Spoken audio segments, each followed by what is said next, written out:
안녕하세요. 제가 지금 이렇게 한국에서 평범한 일상을 보내고 있다는 게 정말 감사하다는 생각이 드는 요즘입니다. 1년 전까지만 해도 저는 멕시코라는 먼 나라에서 꿈꿔왔던 은퇴 생활을 하고 있었거든요.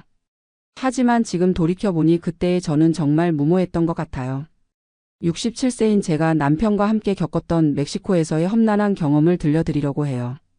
저는 정미란이라고 하고요. 남편 박종수와 함께 35년간 교직 생활을 마치고 2023년 초에 은퇴를 했어요. 저는 중학교에서 국어를 가르쳤고 남편은 구청에서 공무원으로 일했죠. 딸 수정이는 간호사로 일하고 있고 두 손주가 있어서 평범하지만 행복한 가정이었어요. 그런데 은퇴하고 나서 문득 이런 생각이 들더라고요. 이제 남은 인생은 정말 우리만을 위해 살아보고 싶다고 말이에요. 젊은 시절부터 저희 부부는 늘 남을 위해 살았어요. 아이 키우고 부모님 모시고 학생들 가르치고. 물론 보람찬 일이었지만 가끔은 우리만의 시간이 그리웠거든요. 그래서 은퇴하면 해외에서 좀 색다른 생활을 해보자고 늘 이야기했었어요. 특히 따뜻한 곳에서 여유롭게 살면서 새로운 경험도 쌓고 싶었고요. 그러던 중에 우연히 인터넷에서 멕시코 은퇴촌에 대한 글을 보게 됐어요. 푸에르토 바야르타라는 도시에 한국인들이 모여 사는 은퇴촌이 있다는 거였어요. 태평양이 내려다 보이는 아름다운 풍경, 1년 내내 따뜻한 날씨, 그리고 무엇보다 한국의 3분의 1 정도 되는 저렴한 생활비. 정말 꿈만 같은 이야기였어요. 교직원 연금으로 월 280만 원, 남편 공무원 연금 320만 원이면 멕시코에서는 정말 여유롭게 살 수 있다고 했거든요. 특히 이미 그곳에서 살고 있는 한국인 부부들의 후기를 보니까 더욱 마음이 끌렸어요. 골프도 매일 칠 수 있고 바닷가 산책도 하고 한국 음식도 쉽게 구할 수 있다고 하더라고요. 그리고 무엇보다 의료비가 저렴해서 건강관리도 부담 없이 할 수 있다는 말에 완전히 마음을 빼앗겼어요. 한국에서는 병원 한번 가기도 부담스러운데 말이에요. 남편과 저는 6개월 동안 꼼꼼히 준비했어요. 멕시코 비자 발급받고 스페인어 기초 회화도 배우고 현지 부동산 정보도 수집했죠. 강동구 아파트는 전세로 내놓고 필요한 물건들만 챙겨서 떠날 준비를 했어요. 물론 주변 반응은 걱정 반 부러움 반이었어요. 딸 수정이는 처음에 정말 반대했어요. 엄마 아빠가 갑자기 왜 그런 먼 곳으로 가려고 하냐면서 말이에요. 언어도 안 통하고 의료시설도 걱정되고 무엇보다 혹시 무슨 일이라도 생기면 어떻게 하냐고 했죠. 하지만 저희는 이미 마음을 정했고 선배 은퇴자들의 성공 사례도 많다면서 딸을 설득했어요. 친구들은 오히려 부러워했어요. 이미선 언니는 자기도 남편 은퇴하면 따라가고 싶다고 했고 영숙이는 용기가 대단하다면서 응원해줬어요. 그런데 지금 생각해보니 정작 중요한 건 아무도 말해주지 않았던 것 같아요. 모든 게 좋아 보이는 정보만 듣고 결정했던 거죠. 2023년 4월 드디어 멕시코로 출발하는 날이 왔어요. 인천공항에서 작별 인사를 할 때 딸이 눈물을 글썽이더라고요. 그래도 저희는 새로운 모험에 대한 설렘으로 가득했어요. 경유 포함해서 거의 20시간을 날아가서 푸에르토 바야르타에 도착했을 때 정말 그림 같은 풍경이 펼쳐졌어요. 야자수가 늘어선 해변, 푸른 태평양, 그리고 따뜻한 햇살. 마치 여행 잡지에서나 봤던 풍경이 눈앞에 있었어요. 공항에서 나와 택시를 타고 미리 구해둔 콘도미니엄으로 향했는데 정말 기대했던 것 이상이었어요. 2베드룸짜리 아파트인데 바다가 내려다 보이고 월 렌트비도 1,200달러 정도로 한국 돈으로 150만 원 정도였어요. 첫 한 달은 정말 천국 같았어요. 매일 아침 일찍 일어나서 해변 산책을 하고 현지 시장에서 신선한 과일도 사고 멕시코 전통 음식도 맛보고. 무엇보다 물가가 정말 저렴해서 외식을 매일 해도 부담이 없었어요. 레스토랑에서 푸짐하게 먹어도 두 사람이 15달러면 충분했거든요. 그리고 무엇보다 좋았던 건 먼저 정착한 한국인 분들과의 만남이었어요. 김영철, 박순자 부부는 저희보다 2년 먼저 와서 정착한 분들이었는데 정말 많은 도움을 줬어요. 어느 병원이 좋은지, 어느 마트에서 한국 식품을 구할 수 있는지, 스페인어로 기본적인 의사소통은 어떻게 하는지 알려주셨죠. 이분들 이야기를 들어보니 정말 괜찮은 곳 같았어요. 의료비는 한국의 5분의 1 수준이고 멕시코 사람들도 친절하고 특히 한국인에 대해서는 호감을 갖고 있다고 하더라고요. 그래서 저희도 점점 이곳 생활에 적응하기 시작했어요. 하지만 한 달 정도 지나면서 조금씩 현실을 깨닫기 시작했어요. 우선 언어 문제가 생각보다 심각했어요. 기초적인 스페인어는 배워갔지만 정작 복잡한 상황에서는 의사소통이 거의 불가능했거든요. 은행 업무를 보려고 갔는데 직원이 빠르게 스페인어로 설명하는 걸 전혀 알아들을 수 없어서 한참을 헤맸어요. 그리고 의료 시스템도 생각과 달랐어요. 남편이 갑자기 배가 아파서 병원에 갔는데 의사와 제대로 된 소통이 안 되니까 정확한 진단을 받기가 어려웠어요. 다행히 한국인분이 통역을 도와주셔서 해결됐지만 응급 상황이었다면 정말 큰일 날 뻔했죠. 그때 처음으로 해외 생활의 한계를 느꼈어요. 더 큰 문제는 치안이었어요. 처음엔 관광지라서 안전하다고 생각했는데 현실은 달랐어요. 어느 날 저녁 산책을 하고 집으로 돌아오는데 같은 단지에 사는 멕시코 노부부 집에 강도가 들었다는 소식을 들었어요. 밤에 집에 침입해서 돈과 귀중품을 훔쳐갔다는 거였어요. 처음엔 운이 나빠서 그런 일이 생긴 줄 알았어요. 하지만 김영철 씨 부부에게 물어보니 이런 일이 한두 번이 아니라고 하더라고요. 특히 외국인들이 사는 지역은 현지인들이 돈이 많다고 생각해서 자주 노려본다고 했어요. 그러면서 밤에는 절대 혼자 나다니지 말고 집에도 항상 조심해야 한다고 조언해 주셨어요. 그때부터 조금씩 불안감이 생기기 시작했어요. 밤에 집에 있을 때마다 작은 소리에도 깜짝깜짝 놀라게 되고 외출할 때도 항상 주변을 살피게 됐죠.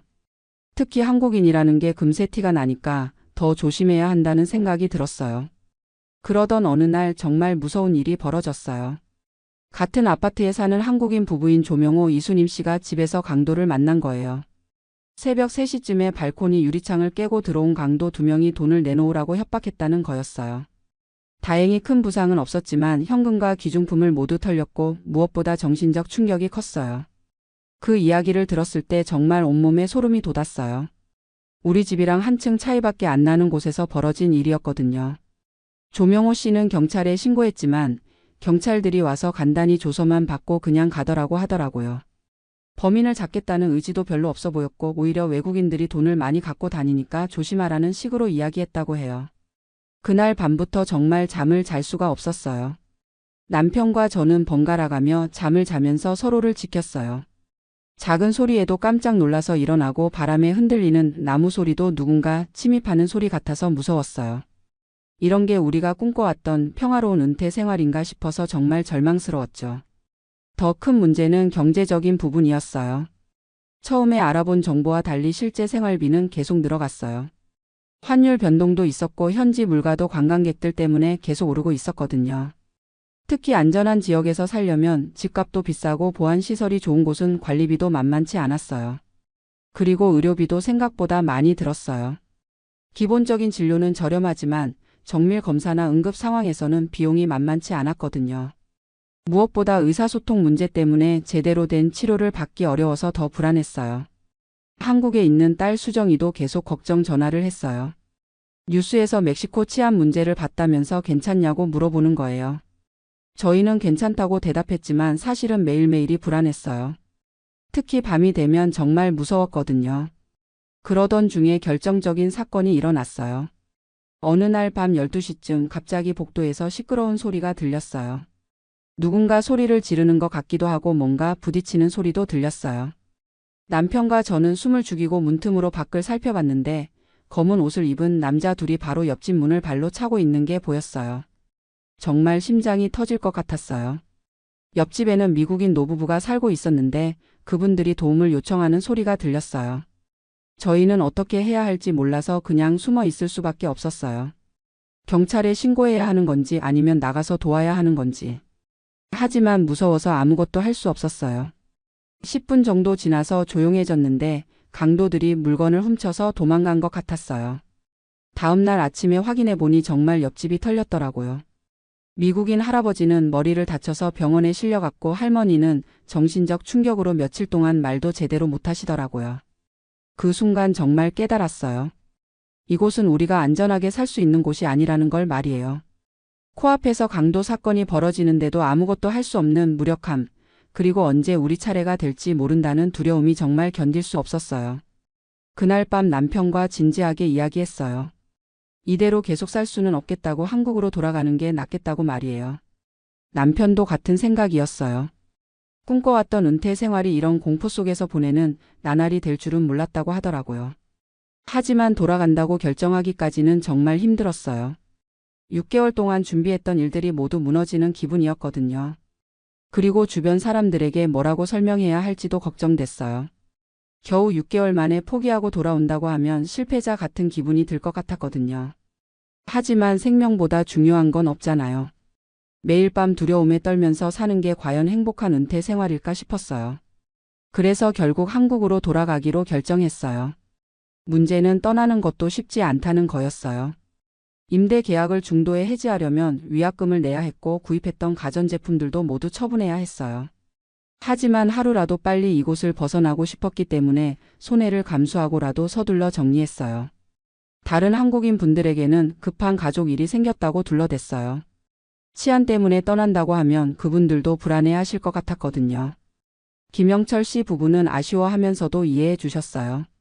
그분들도 사실은 비슷한 고민을 하고 계셨던 것 같더라고요. 2023년 10월 말 멕시코에 온 지 6개월 만에 한국으로 돌아오는 비행기에 몸을 맡겼어요.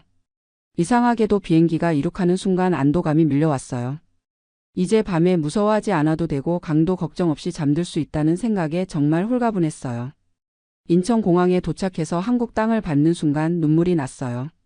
그동안 얼마나 불안했는지 그때서야 실감이 났거든요. 딸 수정이가 마중 나와서 엄마 아빠가 무사히 돌아와서 다행이라고 하는데 정말 미안하면서도 고마웠어요. 집으로 돌아와서 보니 모든 게 그대로 있었어요. 전세로 내놓았던 집도 이상 없었고 한국의 모든 것들이 그리웠더라고요. 편의점에서 물건 하나 사는 것도 병원에서 한국어로 진료받는 것도 밤에 안심하고 잠드는 것도 모두 소중하게 느껴졌어요. 물론 주변 사람들에게는 설명하기가 좀 어려웠어요. 그렇게 준비해서 갔는데 왜 벌써 돌아왔냐고 묻는 분들이 많았거든요.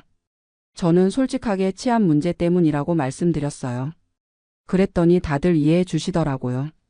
오히려 무사히 돌아와서 다행이라고 해주시는 분들이 더 많았어요. 이미선 언니는 자기도 따라가고 싶다고 했었는데 제 이야기를 듣고는 생각을 바꾸셨어요. 영숙이도 역시 안전이 제일 중요하다면서 한국이 최고라고 하더라고요. 그제서야 깨달았어요.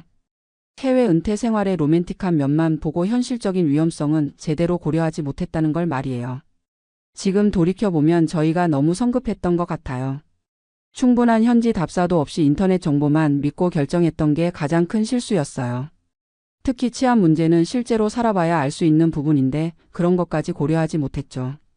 그리고 언어 문제도 생각보다 심각했어요. 기초 회화 정도로는 응급 상황이나 복잡한 일을 처리하기가 어려웠거든요. 특히 의료진과 제대로 소통할 수 없다는 건 정말 큰 문제였어요. 무엇보다 안전에 대한 인식이 부족했어요. 한국에서 살 때는 밤에 혼자 다녀도 별로 무섭지 않았는데 멕시코에서는 낮에도 항상 조심해야 했거든요. 이런 스트레스를 매일 받으면서 사는 게 과연 행복한 노후인가 싶었어요.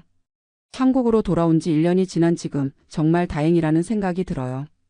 한국의 치안이 얼마나 좋은지, 의료 시스템이 얼마나 잘 되어 있는지 새삼 깨닫게 됐거든요. 병원에서 한국어로 진료받는 것, 밤에 안심하고 잠드는 것, 이런 당연한 것들이 얼마나 소중한지 알게 됐어요. 지금은 강동구 아파트에서 평범한 일상을 보내고 있어요. 매일 아침 한강공원을 산책하고 동네 도서관에서 책도 읽고 손주들과 시간도 보내고. 예전에는 지루하다고 생각했던 일상이 이제는 정말 감사하고 소중해요. 물론 경제적으로는 좀 빠듯해요. 멕시코에서 낭비한 돈도 있고 한국 물가가 만만치 않으니까요.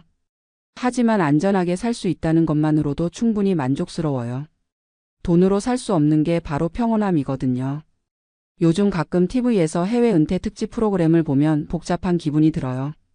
좋은 면만 강조하는 경우가 많은데 실제로는 고려해야 할 게 정말 많거든요. 특히 치안이나 의료 언어 문제는 정말 심각하게 생각해 봐야 해요. 만약 저처럼 해외 은퇴를 꿈꾸시는 분들이 계시다면 몇 가지 조언을 드리고 싶어요. 첫째, 최소 6개월 이상은 현지에서 실제로 살아보세요. 관광으로 가는 것과 실제로 사는 것은 완전히 달라요. 특히 우기나 성수기가 아닌 평상시 모습을 봐야 현실을 제대로 알 수 있어요. 둘째, 언어는 정말 중요해요. 기초 회화가 아니라 복잡한 상황에서도 의사소통할 수 있을 정도로 준비하셔야 해요. 특히 의료진이나 관공서 직원과 대화할 수 있을 정도는 되어야 안전해요. 셋째, 현지 치안 상황을 정확히 파악하세요. 관광지와 실제 거주 지역의 치안은 다를 수 있어요. 그리고 외국인에 대한 현지인들의 인식도 미리 알아보시는 게 좋아요. 넷째, 의료 시스템을 꼼꼼히 확인하세요. 나이가 들수록 병원 갈 일이 많아지는데 제대로 된 치료를 받을 수 있는지가 정말 중요해요. 보험 적용 범위나 응급실 시스템도 미리 알아보세요. 다섯째, 경제적 계획을 현실적으로 세우세요. 처음에 알아본 정보와 실제 생활비는 다를 수 있어요. 특히 환율 변동이나 현지 물가 상승률도 고려해야 해요. 마지막으로 가족과의 관계를 생각해 보세요. 아무리 좋은 곳에서 살아도 가족과 떨어져 있으면 외로울 수 있어요. 특히 응급 상황에서 도움받을 사람이 있는지도 중요한 문제예요. 저는 이번 경험을 통해서 정말 많은 걸 배웠어요. 무엇보다 안전의 소중함을 깨달았고 한국이라는 나라가 얼마나 살기 좋은 곳인지 알게 됐어요. 물론 한국에도 문제는 많지만 적어도 기본적인 안전은 보장되잖아요. 그리고 평범한 일상이 얼마나 소중한지도 깨달았어요. 매일 무사히 하루를 마치고 집에 돌아올 수 있다는 것, 밤에 안심하고 잠들 수 있다는 것이 정말 큰 행복이더라고요. 지금 저희 부부는 한국에서 소소한 행복을 찾으며 살고 있어요. 손주들과 놀아주고 동네 복지관에서 봉사활동도 하고 가끔 국내 여행도 다녀요. 예전에는 시시하다고 생각했던 일들이 이제는 정말 소중하게 느껴져요. 특히 딸 수정이와 손주들을 자주 볼 수 있어서 좋아요. 멕시코에 있을 때는 영상통화로만 봤는데 직접 만나서 안아주는 게 이렇게 좋은 줄 몰랐어요. 손주들도 할머니, 할아버지가 돌아와서 좋다고 하니까 정말 뿌듯해요.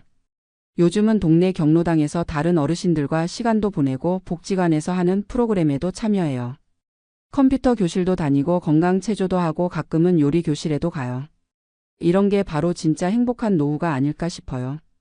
남편도 이제는 집 근처 도서관에서 책을 읽거나 동네 산책로를 거닐며 여유를 즐기고 있어요. 가끔 옛 직장 동료들과 만나서 담소를 나누기도 하고 동창회에도 나가고. 이런 평범한 일상이 얼마나 소중한지 이제야 깨달았어요. 물론 가끔은 멕시코의 아름다운 풍경이 그리울 때도 있어요. 푸른 바다와 야자수, 따뜻한 햇살. 하지만 그런 건 여행으로도 충분히 즐길 수 있다는 걸 깨달았어요. 살기 위해서는 안전이 가장 중요하니까요. 제 이야기를 들으시는 분들 중에 혹시 해외 은퇴를 꿈꾸시는 분들이 계시다면 정말 신중하게 결정하시기 바라요. 로맨틱한 광고나 성공 사례만 보지 마시고 현실적인 어려움들도 충분히 고려해 보세요. 특히 치안이나 의료 언어 문제는 정말 심각하게 생각해야 할 문제들이에요. 그리고 무엇보다 가족의 소중함을 잊지 마세요. 아무리 좋은 곳에서 살아도 사랑하는 사람들과 떨어져 있으면 의미가 없어요. 특히 나이가 들수록 가족의 도움이 필요한 상황이 많아지거든요. 저는 이제 한국에서의 평범한 일상에 정말 만족하고 있어요. 매일 아침 일어나서 무사히 하루를 보낼 수 있다는 것, 밤에 안심하고 잠들 수 있다는 것이 얼마나 큰 행복인지 깨달았거든요. 혹시 저처럼 해외 은퇴를 고려하고 계신 분들이 계시다면 제 경험을 참고해서 더 신중하게 결정하셨으면 좋겠어요. 꿈을 포기하라는 게 아니라 현실을 제대로 파악하고 준비하시라는 뜻이에요. 안전하고 건강한 노후 그리고 가족과 함께하는 평범한 행복. 이것들이 진짜 소중한 가치라는 걸 이번 경험을 통해 깨달았어요. 여러분도 무리하지 마시고 현재 갖고 계신 것들의 소중함을 다시 한번 생각해 보시기 바랍니다. 오늘 새벽 3시 또다시 잠에서 깼습니다. 12년째 운영하고 있는 이 노래방 때문에 제대로 잠을 못 잔 지도 벌써 몇 년째인지 모르겠어요. 안녕하세요. 저는 LA 한인타운에서 청춘가요라는 노래방을 운영하고 있는 김정민이라고 합니다. 52살이고 미국에 온 지 벌써 20년이 넘었네요. 처음에는 단순하게 생각했어요. 한국 사람들이 그리워하는 고향의 정서, 미국에서도 신나게 노래 부르고 스트레스 풀 수 있는 공간을 만들어보자. 그런 마음으로 시작했는데 이게 이렇게 복잡하고 힘든 일이 될 줄은 꿈에도 몰랐습니다. 지금 돌이켜보면 정말 웃지 못할 일들이 너무 많았어요. 미국에서 한국식 노래방을 운영한다는 게 얼마나 험난한 길인지 지금부터 천천히 말씀드릴게요. 2012년 그때 저는 한인마트에서 매니저로 일하고 있었어요. 월급은 $3,200 정도 받았는데 LA에서 가족 셋이 살기에는 빠듯한 돈이었죠. 아내도 네일샵에서 일했지만 수입이 불안정했고 아들은 고등학교 3학년이라 대학 준비비도 만만치 않았거든요. 그러던 중에 우연히 웨스턴 애비뉴에 있는 작은 상가 건물을 보게 됐어요. 2층 건물의 1층 일부가 임대로 나와 있었는데 월세가 $3,800였습니다. 당시 제 월급을 생각하면 부담스러운 금액이었지만 뭔가 가능성이 보였어요. 여보, 우리 노래방 한번 해볼까? 아내에게 조심스럽게 꺼낸 말이었어요. 아내는 처음엔 말도 안 된다고 했죠. 우리가 뭘 안다고 장사를 하느냐, 특히 노래방 같은 건 경험도 없는데 어떻게 하냐고요. 하지만 저는 확신이 있었어요. 한인마트에서 일하면서 만난 고객들을 보니 다들 고향에 대한 그리움이 컸거든요. 특히 나이 드신 분들은 한국 노래를 부르고 싶어 하는 마음이 간절했어요. 당시 한인타운에 노래방이 있긴 했지만 대부분 좀 비싸거나 시설이 낡았었죠. 깨끗하고 합리적인 가격의 노래방을 만들면 분명 손님들이 올 거야. 그렇게 마음을 먹고 준비를 시작했어요. 먼저 필요한 자금을 계산해 봤는데 보증금 1만 1,400달러에 첫 달 월세 3,800달러, 인테리어비 약 3만 달러, 노래방 기계와 음향시설 4만 5천 달러, 각종 라이센스 비용과 운영 자금까지 합치면 약 12만 달러가 필요했어요. 다행히 그동안 모아둔 돈과 아내의 네일샵 수익, 그리고 친구에게 빌린 돈으로 간신히 마련할 수 있었죠. 2012년 10월 드디어 청춘가요 노래방을 오픈했습니다. 방은 총 8개였어요. 4인실 5개, 6인실 2개, 그리고 10명까지 들어갈 수 있는 단체실 1개. 인테리어는 최대한 한국적으로 했어요. 벽지는 은은한 꽃무늬로 하고 소파는 빨간색 가죽으로 맞춰서 화려하면서도 포근한 느낌을 주려고 했죠. 각 방마다 42인치 TV를 설치하고 음향은 한국에서 직접 가져온 스피커를 사용했어요. 가격은 1시간에 25달러로 책정했습니다. 당시 다른 노래방들이 35달러에서 40달러 받는 것에 비하면 상당히 저렴한 편이었죠. 첫날부터 반응이 좋았어요. 아는 분들이 축하 겸 오셔서 노래를 부르고 소문을 듣고 오신 분들도 계셨고요.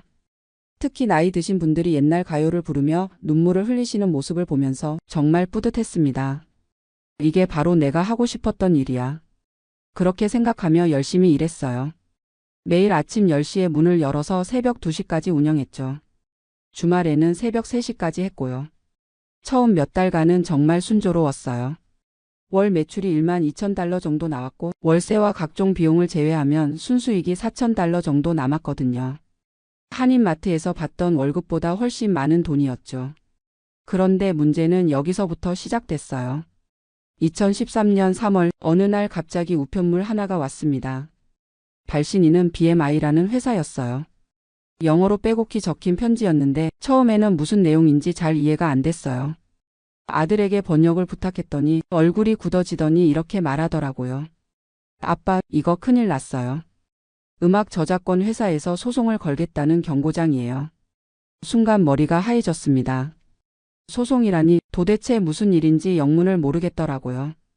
편지 내용을 자세히 살펴보니 노래방에서 사용하는 음악에 대한 저작권료를 내야 한다는 거였어요. 그것도 매달 한 대당 30달러씩, 저희 노래방 기계 팔 때면 월 240달러를 내라는 거였죠.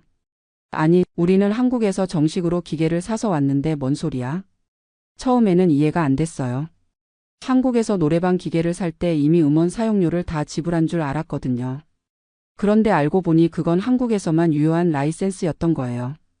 미국에서는 별도로 BMI, ASCAP, SESAC 같은 저작권 관리 단체들한테 라이센스를 받아야 한다는 거였죠. 더 충격적인 건 이미 1년 넘게 무단으로 사용했다는 이유로 과거 사용료까지 소급해서 지불하라고 하는 거였어요. 계산해 보니 총 3,600달러나 됐습니다. 이런 건 처음 들어봤는데요. 다른 한인 노래방 사장님들께 물어봤더니 다들 비슷한 경험이 있으시더라고요. 어떤 분은 소송까지 당해서 5만 달러를 배상했다는 얘기도 들었어요. 급하게 변호사를 찾아갔습니다. 한인타운에서 사업 관련 일을 많이 처리한다는 김 변호사님이었어요. 상담비로 200달러를 내고 설명을 들어보니 상황이 생각보다 심각했어요. 김 사장님, 이건 피할 수 없는 비용이에요. 미국에서 노래방을 운영하려면 반드시 음악 저작권료를 내야 합니다. 안 내면 정말 큰 소송에 휘말릴 수 있어요. 변호사님 말씀으로는 실제로 2009년에 한 한인 노래방이 BMI한테 소송을 당해서 5만 달러를 배상한 판례가 있다고 하더라고요. 그때부터 저작권 단체들이 한인 노래방들을 본격적으로 타겟으로 삼기 시작했다는 거였죠. 결국 협상을 통해서 과거 사용료는 2,400달러로 줄이고 앞으로 매달 240달러씩 내기로 합의했어요. BMI뿐만 아니라 ASCAP에도 매달 180달러, SESAC에는 매달 120달러를 내야 했죠. 총 매달 540달러. 1년이면 6,480달러나 되는 돈이었어요. 그때까지 한 번도 계산에 넣어본 적 없는 비용이었죠. 이런 걸 미리 알았으면 후회해도 소용없었어요. 이미 벌어진 일이었고 계속 장사를 하려면 어쩔 수 없이 내야 하는 돈이었거든요. 그런데 이것만으로 끝이 아니었어요. 2013년 8월 이번에는 ABC 그러니까 캘리포니아 디파트먼트 오브 ALCOHOLIC BVRA 그래미 컨트롤에서 연락이 왔습니다. 처음에는 무슨 일인지 몰랐어요. 저희 노래방에서는 술을 안 팔았거든요. 고객들이 가끔 밖에서 사온 술을 가져와서 마시는 정도였죠. 그런데 단속 나온 직원 말로는 노래방에서 고객이 술을 마시는 걸 허용하려면 주류 라이센스가 있어야 한다는 거였어요. 설령 직접 판매하지 않더라도 술을 마실 수 있게 허용하는 것 자체가 문제라는 거였죠. 그럼 어떻게 해야 되나요? 두 가지 선택지가 있었어요. 하나는 아예 술을 금지하는 것, 다른 하나는 주류 라이센스를 받는 것. 첫 번째 선택지는 현실적으로 불가능했어요. 한국 사람들이 노래방에서 술 안 마시고 노래만 부른다는 게 말이 안 되잖아요. 그렇다고 손님들한테 술 가져오지 마세요라고 할 수도 없는 노릇이고요. 결국 주류 라이센스를 받기로 했습니다. 그런데 이게 또 만만치 않더라고요. 먼저 어떤 종류의 라이센스를 받을지 결정해야 했어요. 술을 직접 판매할 건지 아니면 그냥 마시는 걸 허용만 할 건지에 따라 라이센스 종류가 달랐거든요. 고민 끝에 타이프 42 라이센스를 신청했어요. 안에서 세일 비어 언드 와인 퍼블릭 프레머서즈라고 해서 맥주와 와인을 판매할 수 있는 라이센스였죠. 위스키 같은 독주는 안 되지만 노래방 특성상 맥주와 소주 정도면 충분했거든요. 라이센스 신청비만 $2,600, 거기에 각종 서류 준비비와 변호사 비용까지 합치면 $5,000가 넘게 들었어요. 그리고 신청 과정도 복잡했죠. 먼저 업소 앞에 30일간 공지문을 붙여야 했어요. 이곳에서 주류 라이센스를 신청했습니다. 라는 내용으로요. 그 기간 동안 주변 주민들이 반대 의견을 낼 수 있다는 거였어요. 다행히 우리 노래방은 주택가에서 떨어져 있었고 주변이 대부분 상업지구라서 별다른 반대는 없었어요. 그 다음에는 ABC 직원이 직접 와서 현장 조사를 했어요. 소방시설이 제대로 되어 있는지, 비상구는 확보되어 있는지, 화장실 개수는 적절한지까지 꼼꼼히 체크하더라고요. 특히 학교나 교회에서 600피트 이내에 있으면 라이센스가 안 나온다고 해서 깜짝 놀랐어요. 다행히 우리는 그런 곳에서 충분히 떨어져 있어서 문제 없었지만요. 신청하고 나서 라이센스가 나올 때까지 거의 3개월이 걸렸어요. 그동안에는 임시 라이센스로 장사했죠. 임시 라이센스도 비용이 따로 들었고요. 드디어 2013년 12월에 정식 라이센스가 나왔습니다. 이제 합법적으로 맥주와 와인을 판매할 수 있게 됐죠. 그런데 라이센스를 받는다고 끝이 아니었어요. 이제부터는 매년 갱신해야 했고 갱신할 때마다 $700를 내야 했어요. 그리고 ABC에서 정기적으로 나와서 단속을 했죠. 특히 미성년자한테 술을 팔면 안 되니까 신분증 확인을 철저히 하라고 하더라고요. 한번 적발되면 라이센스 취소는 물론이고 형사처벌까지 받을 수 있다고 했어요. 정말 복잡하네. 매번 새로운 규정을 익히느라 머리가 아팠어요. 술을 파는 시간도 제한이 있었거든요.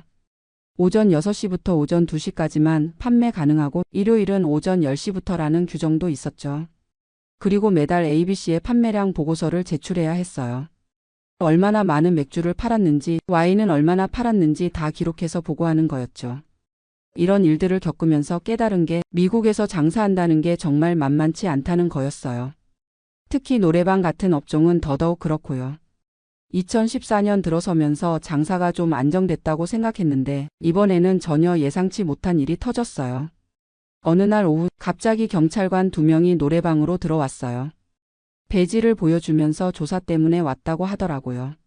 무슨 조사요? 알고 보니 누군가 신고를 했다는 거였어요. 우리 노래방에서 불법적인 일이 벌어진다고 신고했다는 거였죠. 구체적으로는 매춘이나 성매매 관련 업소라는 신고였어요. 말도 안 돼요. 우리는 그냥 노래방인데요. 하지만 경찰은 일단 조사를 해야 한다고 했어요. 각 방을 하나씩 돌아보면서 확인하고 CCTV 영상도 보여달라고 하더라고요. 정말 억울했어요. 우리는 정말 깨끗하게 장사했거든요. 그런 불법적인 일은 꿈에도 생각해 본 적 없었는데 이런 의심을 받다니요. 나중에 알고 보니 한인타운에 있는 일부 노래방들이 실제로 그런 불법 영업을 했다고 하더라고요. 겉으로는 노래방이지만 실제로는 접대부를 두고 성매매를 하는 곳들이 있었다는 거였죠. 그래서 경찰이나 수사기관에서는 한인 노래방을 보면 일단 의심의 눈초리로 본다는 거였어요. 조사 결과 우리는 아무 문제 없다는 걸 확인받았지만 그 과정에서 받은 스트레스는 말로 표현할 수 없었어요. 손님들도 경찰이 왔다 갔다는 소문을 듣고 발길을 끊는 경우가 많았죠. 그 일이 있고 나서 한 달 정도는 매출이 30% 가까이 떨어졌어요. 아무리 해명해도 한번 퍼진 안 좋은 소문은 쉽게 사라지지 않더라고요. 이러다가 망하는 거 아닌가? 정말 심각하게 고민했어요.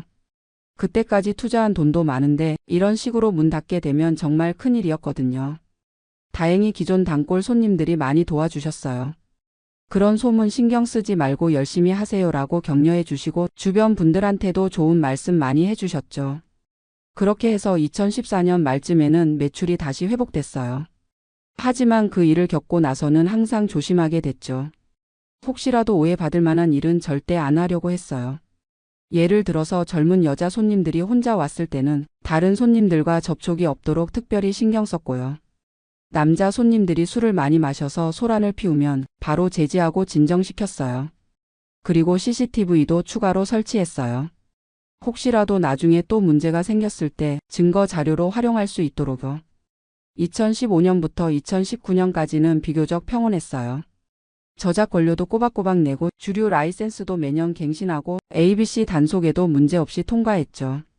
매출도 꾸준히 늘어서 월 평균 18,000달러 정도 나왔어요.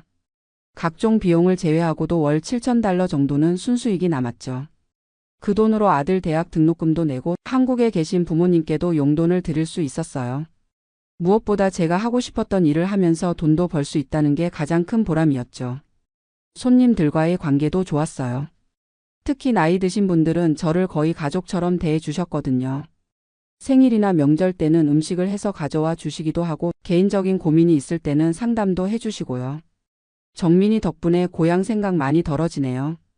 이런 말씀 들을 때마다 정말 뿌듯했어요. 돈을 벌기 위해 시작한 일이었지만 어느새 한인 커뮤니티의 한 부분이 된 것 같아서 자랑스러웠죠. 그런데 2020년 3월 갑자기 세상이 뒤바뀌었어요. 코로나19 때문에 모든 업소가 문을 닫아야 한다는 거였죠. 처음에는 2주 정도만 닫으면 될 줄 알았어요. 금방 끝날 거야. 조금만 참자. 그렇게 생각했는데 2주가 한개월이 되고 한개월이 3개월이 되고 도대체 언제 다시 열 수 있을지 알 수 없는 상황이 됐어요. 문제는 매출은 완전히 끊어졌는데 고정비는 계속 나간다는 거였어요. 월세 3,800달러, 저작권료 540달러, 주류 라이센스 갱신비, 보험료, 전기세, 가스비까지. 매달 6,000달러가 넘는 돈이 나가는데 수입은 0달러였어요. 이러다가 정말 망하겠네. 그때까지 모아둔 돈으로 버텨봤지만 한계가 있었죠. 정부에서 PPP론이나 여러 지원책을 내놨지만 절차가 복잡하고 받을 수 있는 금액도 제한적이었어요. 다행히 집주인이 좀 이해해 주셔서 몇 달간은 월세를 50%만 내도 된다고 하셨어요. 그래도 매달 3,000달러 가까운 돈이 나가니까 정말 힘들었죠. 2020년 8월쯤에 잠깐 문을 열 수 있게 됐어요. 하지만 예전과는 완전히 달랐죠. 방마다 인원 제한이 있었고 마스크 착용은 의무였고 방과 방 사이에는 소독을 해야 했어요. 무엇보다 손님들이 무서워해서 잘 안 오더라고요. 특히 나이 드신 분들은 아예 외출을 안 하시니까 주요 고객층이 사라진 거나 마찬가지였어요. 매출이 예전에 30% 수준밖에 안 됐어요. 월 5,000달러 정도 나왔는데 고정비를 빼고 나면 거의 남는 게 없었죠. 이렇게 계속 버틸 수 있을까? 정말 진지하게 고민했어요. 아예 문을 닫고 다른 일을 찾아야 하나 생각도 했죠. 그런데 2020년 말쯤 뜻밖의 손님들이 찾아오기 시작했어요. 젊은 한국계 미국인들이었어요. 20대, 30대 젊은이들이 친구들과 함께 와서 K-팝을 부르더라고요. 아저씨, BTS 노래 있어요? 블랙핑크는요? 처음에는 당황했어요. 우리 노래방 기계에는 옛날 가요들이 대부분이었거든요. 트로트, 발라드, 80년대, 90년대 가요들 말이죠. 급하게 최신 K-팝 곡들을 업데이트했어요. 노래방 기계 회사에 연락해서 최신 곡들을 추가해달라고 했죠. BTS, 블랙핑크, 아이브, 뉴진스 같은 그룹들 노래를 넣었어요. 그랬더니 정말 신기하게도 젊은 손님들이 계속 오더라고요. 한국계 미국인뿐만 아니라 다른 인종 친구들도 데려와서 K-팝을 부르는 거예요. 코리안 노래방이 이렇게 재밌는 줄 몰랐어요. 미국 친구들이 한국말로 노래 부르려고 애쓰는 모습이 정말 신기했어요.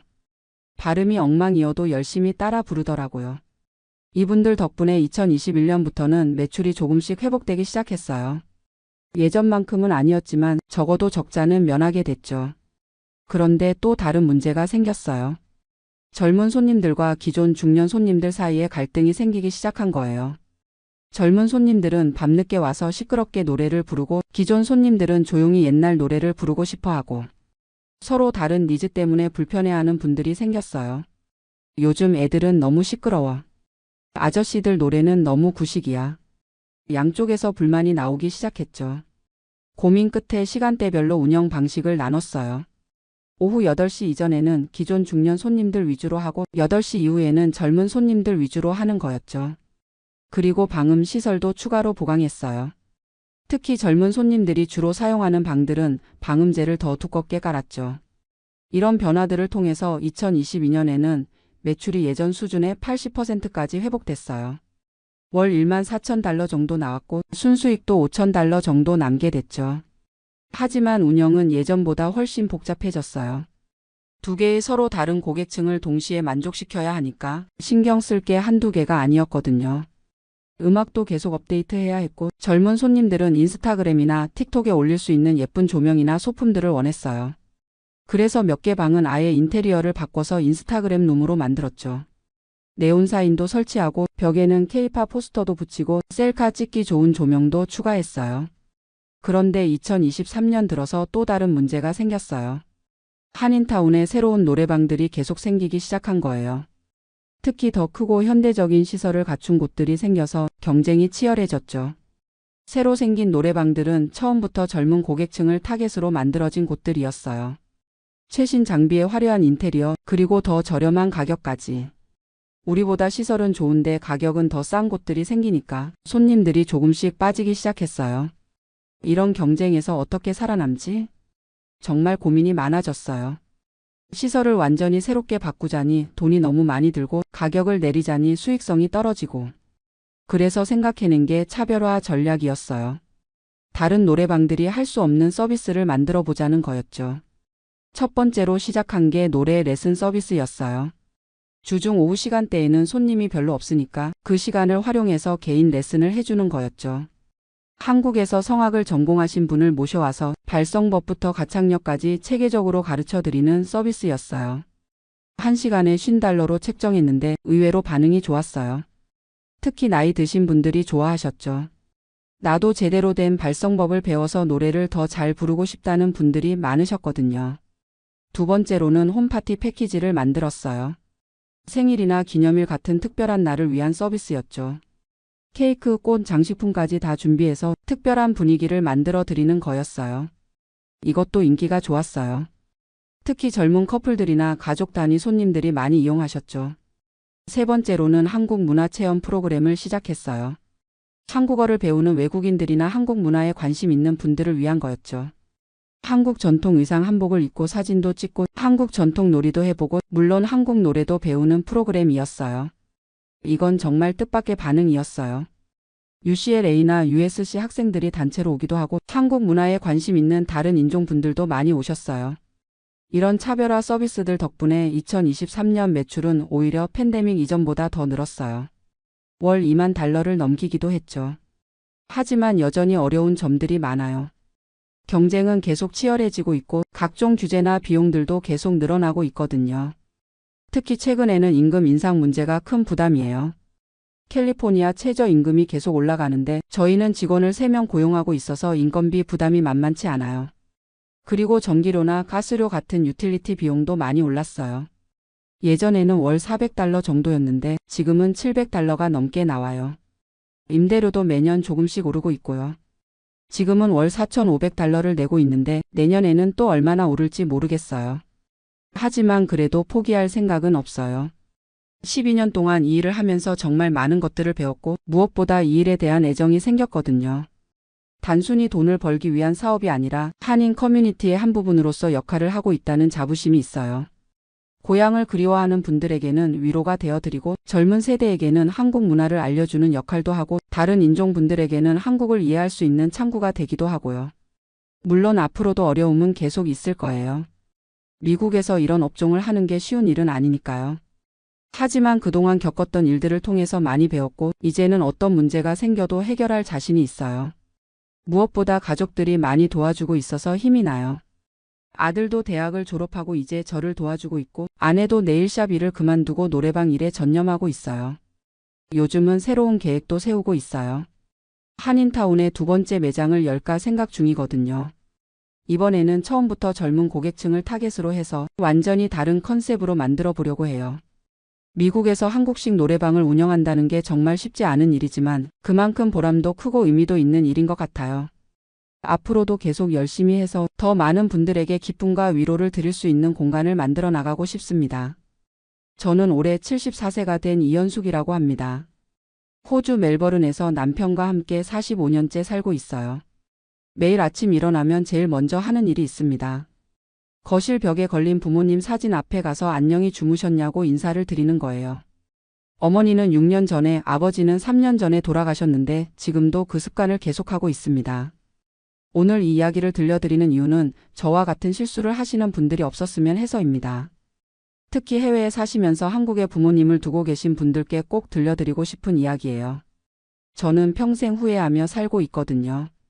부모님이 돌아가실 때 곁에 있어드리지 못한 것을 말이에요. 1978년 제가 28세 때 남편과 함께 호주로 이민을 왔습니다. 그때는 젊었고 용감했어요. 호주에서 몇 년만 돈 벌어서 한국에 돌아가면 된다고 생각했거든요. 부모님도 처음엔 반대하셨지만 결국 허락해 주셨어요. 딸이 더 나은 환경에서 살기를 바라는 마음이셨겠죠. 제가 자란 환경은 정말 가난했어요.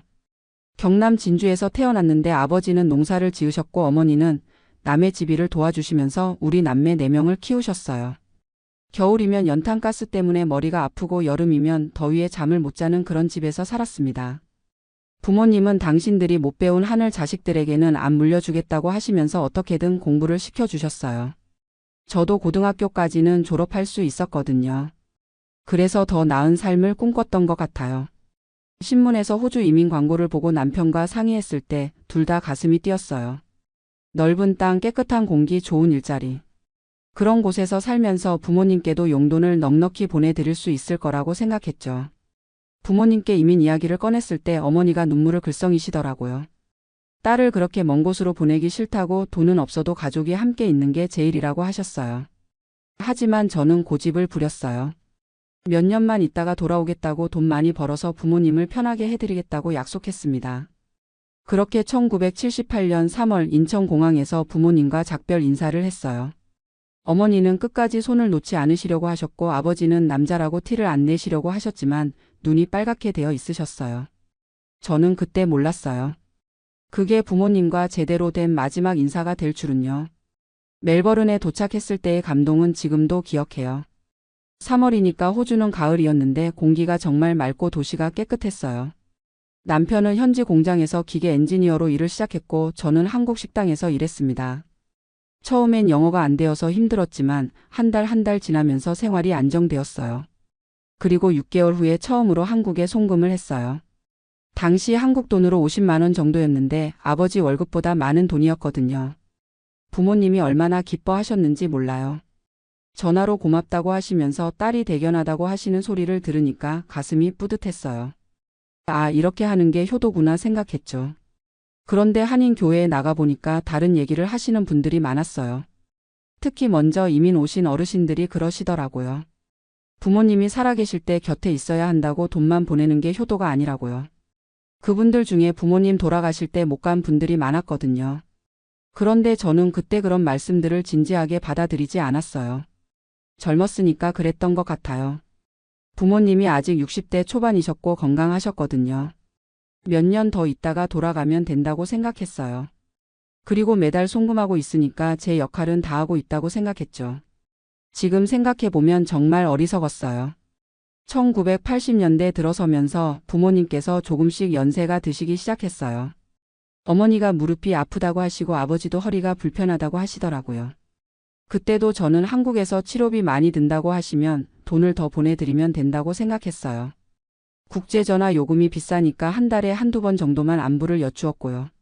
그런데 지금 생각해보면 부모님이 돈보다는 제가 곁에 있기를 원하셨던 것 같아요. 전화할 때마다 언제 들어오느냐고 물어보셨거든요. 저는 그때마다 조금만 더 있다가 돈 조금만 더 모아서 간다고 했어요. 하지만 시간은 계속 흘러갔고 조금만 더가 몇 년이 되었습니다. 1990년에 아들 민준이가 태어났어요.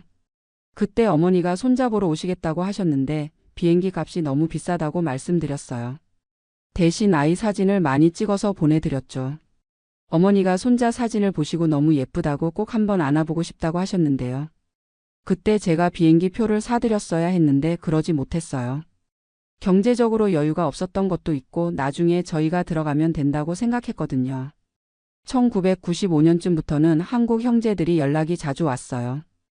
부모님 건강이 예전 같지 않다고 어머니가 당뇨가 있으시고 아버지는 고혈압이 있으시다고요.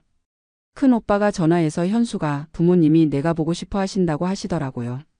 저도 마음이 아팠지만 그때 민준이가 초등학교 다니고 있었고 남편 직장도 안정적이지 않았어요. 그래서 또 미뤘어요. 조금만 더 기다려달라고 아이가 중학교 들어가면 한국에 들어가겠다고 했어요. 형제들도 이해해 주셨고 부모님도 기다려 주셨어요. 하지만 중학교가 되니까 또 고등학교까지는 있어야겠다고 생각했고 고등학교가 되니까 대학교까지는 지켜봐야겠다고 생각했어요. 2000년대 들어서면서 부모님 건강이 더 나빠지기 시작했어요. 어머니는 당뇨 합병증으로 눈이 안 좋아지셨고 아버지는 심장이 약해지셨어요.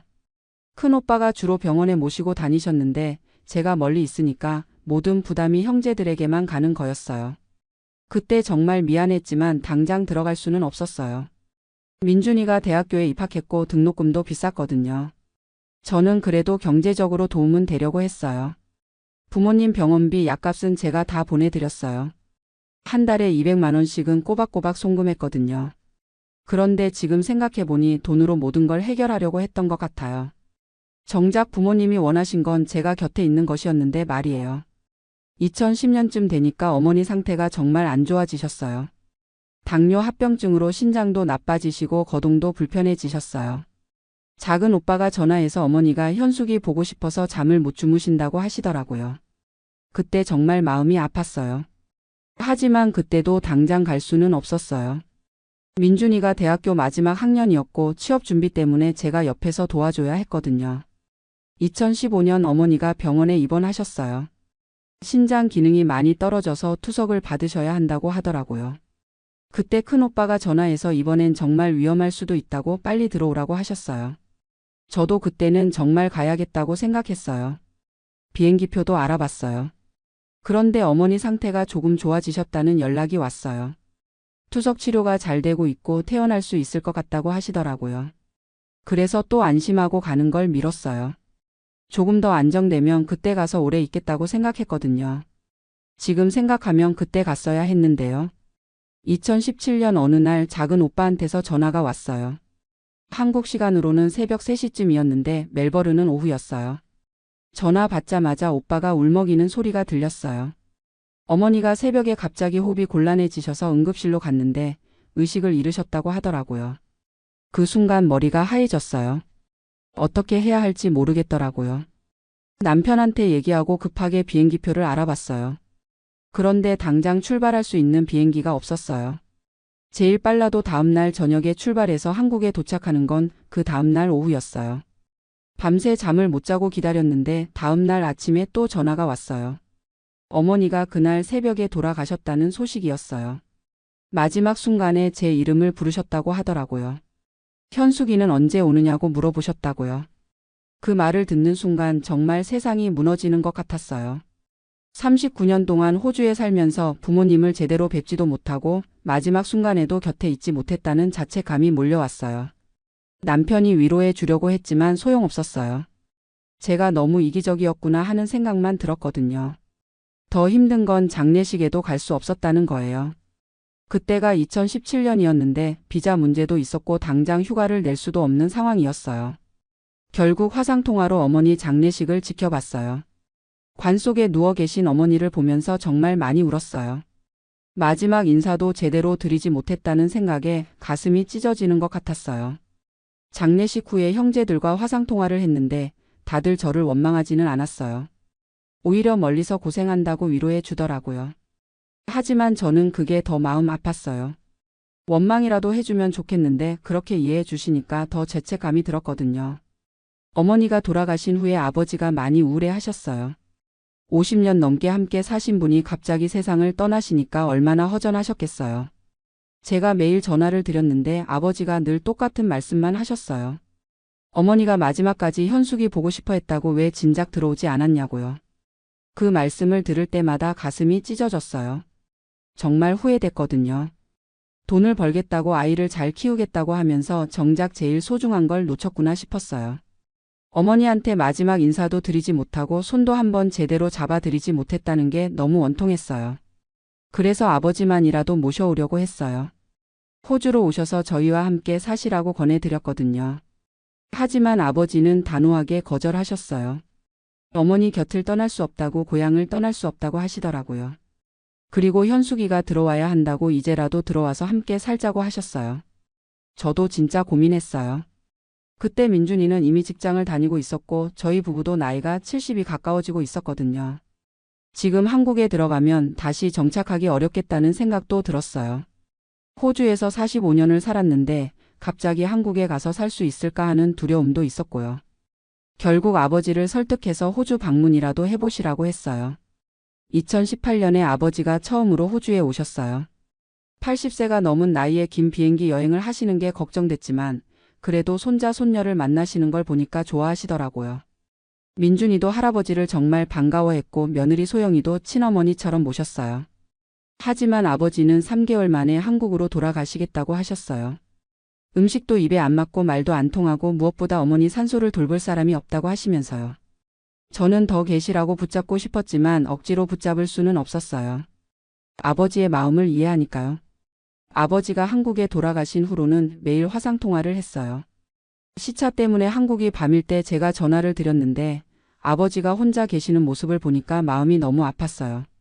저녁도 대충 드시고 TV만 보면서 시간을 보내시는 모습이 안쓰러웠거든요. 2019년에는 제가 한국에 갔어요. 어머니 돌아가신 후 처음 가는 거였는데 정말 마음이 복잡했어요. 어머니 산소에 가서 참배를 드리는데 눈물이 멈추지 않더라고요. 살아생전에 한 번 더 찾아뵙지 못한 게 너무 후회됐어요. 아버지와 함께 지낸 한 달은 정말 소중한 시간이었어요. 아버지가 어머니 이야기를 많이 해주셨거든요. 제가 호주에 간 후에 어머니가 얼마나 그리워하셨는지, 제 편지가 올 때마다 얼마나 기뻐하셨는지요. 그리고 마지막에는 현숙이만 보면 소원이 없겠다고 계속 말씀하셨다고 하더라고요. 그 이야기를 들으면서 정말 가슴이 미어졌어요. 저는 돈만 보내면 되는 줄 알았는데 어머니는 돈보다 딸을 보고 싶어 하셨던 거였어요. 편지나 전화로는 채워지지 않는 그리움이 있으셨던 거죠. 제가 너무 어리석었구나 하는 생각이 들었어요. 그때부터 마음을 바꿨어요. 아버지한테는 자주 연락드리고 1년에 한 번씩은 꼭 한국에 가자고 다짐했어요. 그리고 2020년에도 갈 계획이었는데 코로나19 때문에 못 갔어요. 국경이 봉쇄되고 비행기도 끊어졌거든요. 2020년 내내 아버지와는 화상통화로만 안부를 확인했어요. 아버지도 코로나 때문에 외출을 못하시고 형제들도 자주 못 찾아뵈니까 많이 외로워하셨어요. 제가 매일 전화를 드렸지만 한계가 있었죠. 화면으로 보는 것과 실제로 만나는 건 다르니까요. 2021년 봄에 작은 오빠한테서 연락이 왔어요. 아버지가 몸살을 앓으시는데 병원에 가기를 거부하신다고요. 혼자 계시니까 기력도 떨어지시고 의욕도 없어 보인다고 하더라고요. 저는 그때 정말 조바심이 났어요. 어머니 때처럼 또 늦으면 어떡하나 하는 걱정이 들었거든요. 그래서 급하게 한국행을 알아봤어요.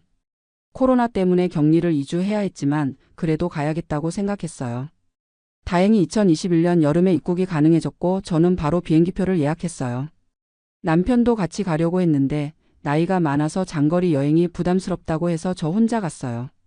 한국에 도착해서 2주 격리를 하고 아버지를 뵈었는데 정말 많이 야위셨더라고요. 2019년에 봤을 때보다 10살은 더 늙어 보이셨어요. 혼자 지내시면서 끼니도 제대로 못 챙기시고 운동도 안 하시니까 근육도 많이 빠지셨어요. 그때 아버지한테 정말 미안하다고 사과를 드렸어요. 어머니 임종 때 못 온 것도 그동안 자주 찾아뵙지 못한 것도요. 아버지는 이제 와서 무슨 소리냐고 멀리서 고생하는 딸을 어떻게 원망하겠냐고 하시면서 오히려 저를 위로해 주시더라고요. 그런 아버지가 더 고마우면서도 죄송했어요. 3개월 동안 아버지와 함께 지내면서 정말 많은 이야기를 나눴어요. 어머니와의 추억 이야기, 제가 어렸을 때 이야기, 그리고 아버지의 인생 이야기까지요. 아버지가 얼마나 어머니를 사랑하셨는지, 자식들을 위해 얼마나 희생하셨는지 새삼 깨달았어요. 그리고 아버지한테서 들은 말씀 중에 가슴에 와 닿는 게 있었어요. 자식이 효도하고 싶을 때 부모가 있어야 효도를 할 수 있다고, 시간은 기다려주지 않는다고 하시더라고요. 돈은 언제든 벌 수 있지만 부모와 함께할 시간은 한정되어 있다고요. 그 말씀을 듣고 정말 뼈저리게 느꼈어요. 호주로 돌아올 때 아버지가 공항까지 마중 나오셨어요. 저는 눈물을 참으려고 했는데 아버지도 울고 계시더라고요. 이번엔 언제 오겠냐고 물어보시는데 내년에는 꼭 오겠다고 약속드렸어요. 그리고 건강하게 계시라고 제가 자주 전화 드릴 테니까 몸 잘 챙기시라고 당부드렸어요. 호주에 돌아와서는 정말 매일 아버지께 안부 전화를 드렸어요. 아침에 일어나면 제일 먼저 아버지께 전화를 드리고 저녁에도 안부를 여쭈었어요.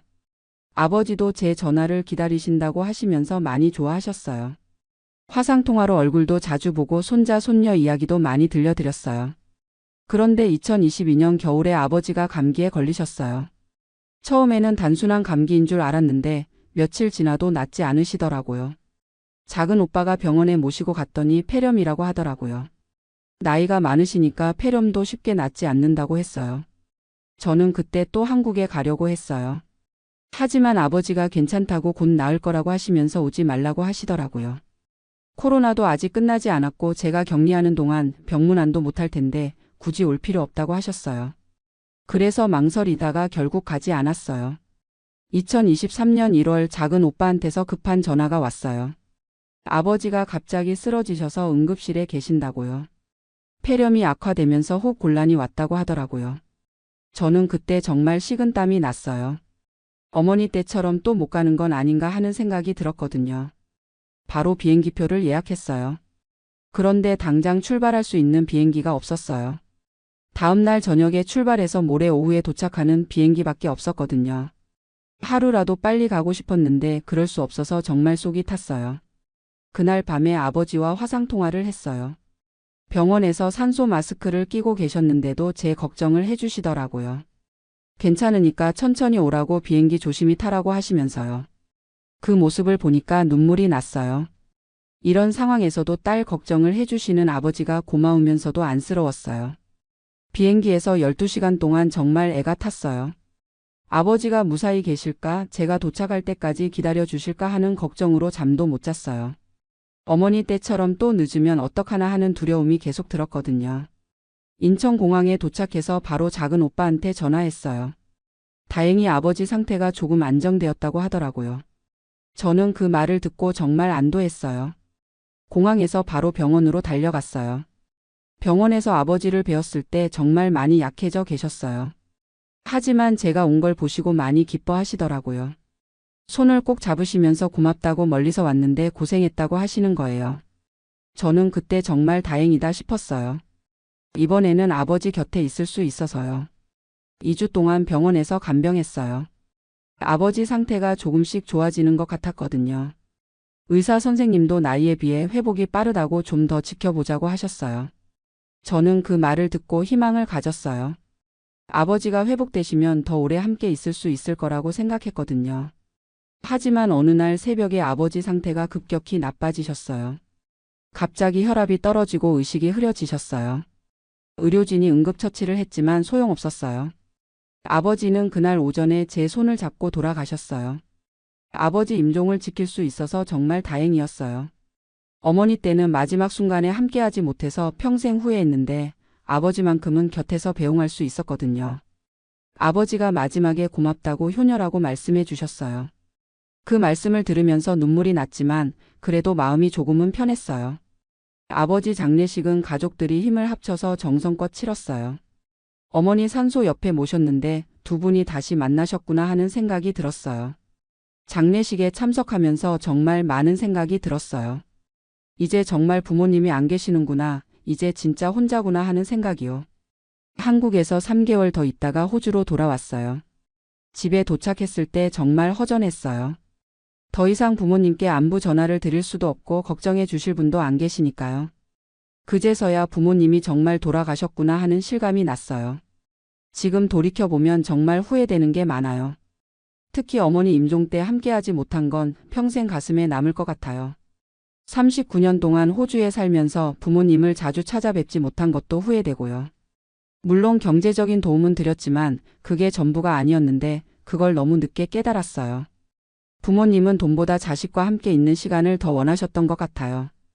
편지나 전화, 송금으로는 채워지지 않는 그리움이 있으셨을 거예요. 저는 그걸 몰랐어요. 아니, 알면서도 외면했던 것 같아요. 경제적인 핑계, 아이들 핑계를 대면서 정작 중요한 걸 놓쳤던 거죠. 지금은 매일 아침 부모님 사진 앞에서 인사를 드려요. 안녕히 주무셨냐고, 오늘도 잘 지내보겠다고요. 그리고 죄송하다고, 사랑한다고 말씀드려요. 살아생전에 자주 말씀드리지 못했던 말들을요. 손녀 지은이가 대학생이 된 지금 저는 지은이와 많은 시간을 보내려고 해요. 할머니의 경험을 들려주고 가족의 소중함을 알려주려고 하거든요. 지은이도 할아버지 할머니 이야기를 들으면서 가족에 대해 다시 생각하게 되었다고 해요. 민준이에게도 자주 이야기해요. 나중에 저희가 늙어도 멀리 가지 말라고, 가끔이라도 얼굴 보러 오라고요. 민준이는 당연하다고, 부모님을 혼자 두고 갈 생각은 없다고 해요. 며느리 소영이도 시부모님 모시는 걸 당연하게 생각하더라고요. 해외에 사시는 분들, 특히 한국에 부모님을 두고 계신 분들께 꼭 말씀드리고 싶어요. 지금 당장 부모님께 안부 전화를 드리세요. 가능하면 자주 찾아뵈세요. 돈도 중요하지만 더 중요한 건 함께하는 시간이에요. 부모님이 살아계실 때 효도하세요. 나중에 하려고 미루다가는 기회를 놓칠 수 있어요. 저처럼 평생 후회하며 살지 마시고 지금 당장 행동하세요. 시간은 기다려주지 않아요. 제가 이 이야기를 들려드리는 이유도 여러분은 저처럼 후회하지 않으셨으면 해서입니다. 부모님과 함께할 수 있는 시간이 얼마나 소중한지, 그 시간이 얼마나 짧은지 꼭 기억하세요. 경제적인 성공이나 자녀 교육도 중요하지만 부모님과의 시간보다 더 소중한 건 없어요. 저는 이제 74세가 되었고 부모님 없는 삶을 살아가고 있어요. 가끔 외롭기도 하지만 아버지 마지막 순간에라도 함께할 수 있었던 것에 감사하려고 해요. 그리고 남은 가족들과는 더 많은 시간을 보내려고 하고요. 여러분도 지금 이 순간을 소중히 여기세요. 부모님께 사랑한다고 말씀드리세요.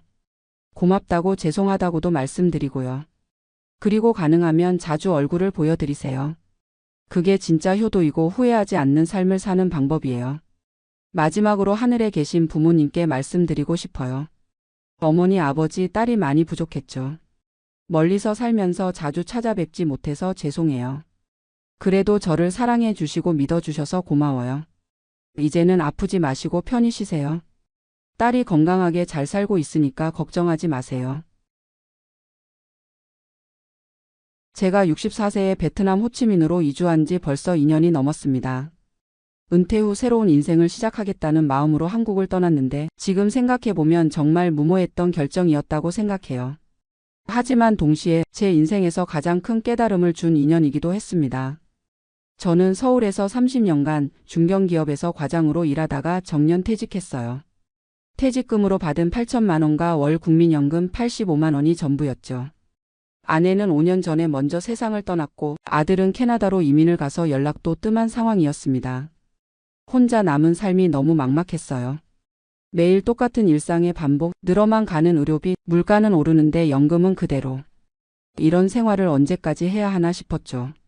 그러던 중 유튜브에서 베트남 이주 영상을 보게 됐어요. 월 200만 원으로 황제 생활, 따뜻한 날씨와 저렴한 물가, 친절한 베트남 사람들이라는 말들이 눈에 들어왔습니다. 특히 호치민에는 한국인이 많이 살고 있다고 해서 언어 걱정도 별로 없을 것 같았어요. 푸미흥이라는 곳에는 아예 한인타운이 형성되어 있다는 얘기도 들었고요. 그래서 결심했습니다. 남은 인생 새로운 곳에서 여유롭게 보내보자고.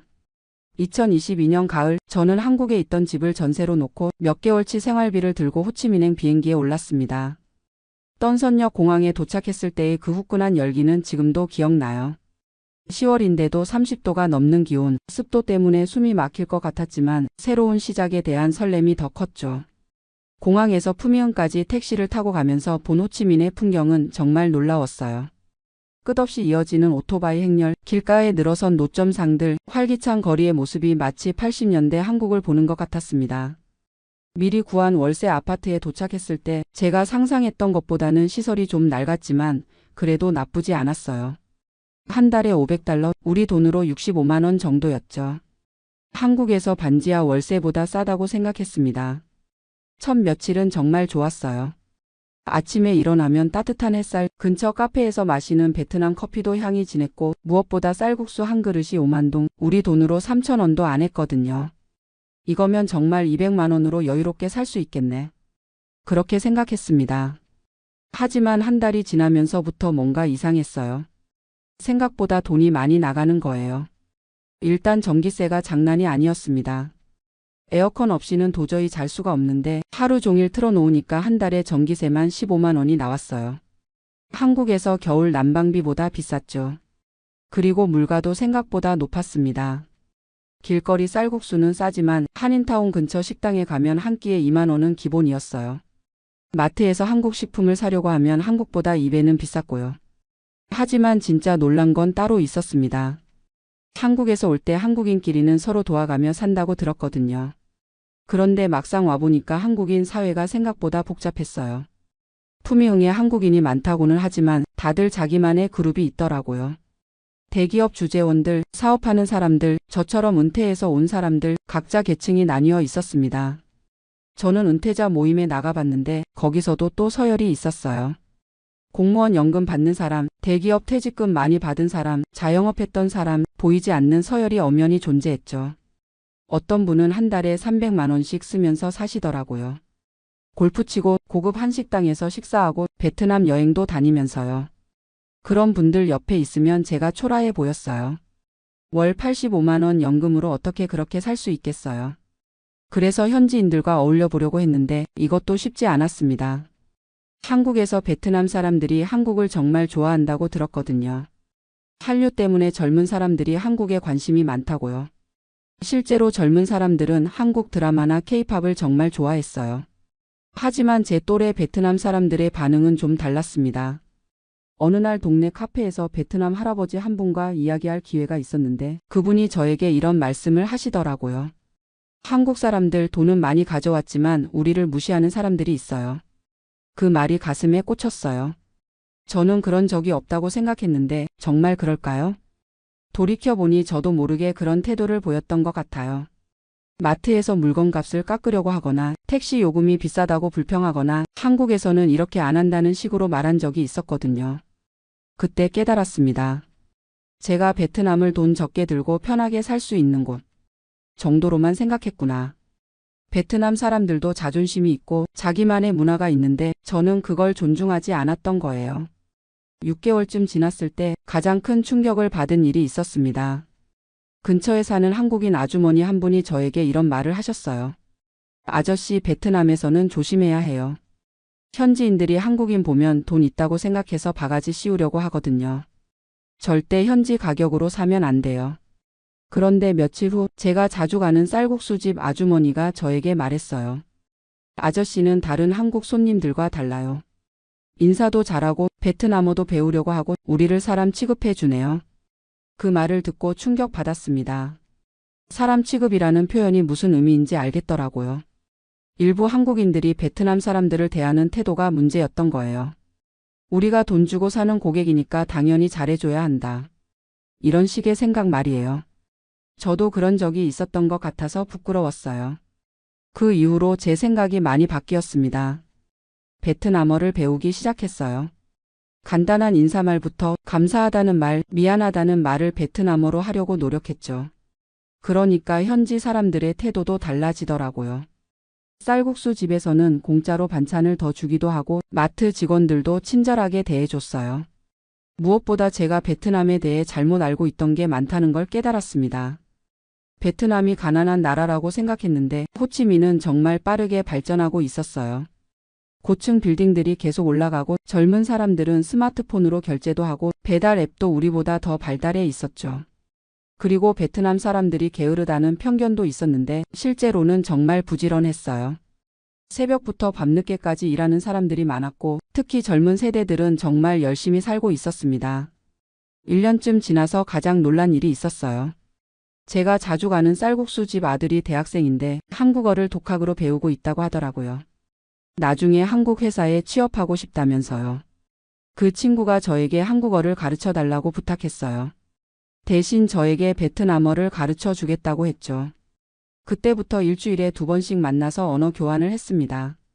그 과정에서 베트남의 젊은 세대가 얼마나 똑똑하고 열정적인지 알게 됐어요. 그 친구를 통해 베트남 역사도 배우고 문화도 이해하게 됐습니다. 베트남 전쟁 이야기를 들으면서 이 나라 사람들이 얼마나 강인한지도 알게 됐고요. 그리고 무엇보다 제가 얼마나 편견에 사로잡혀 있었는지 깨달았습니다.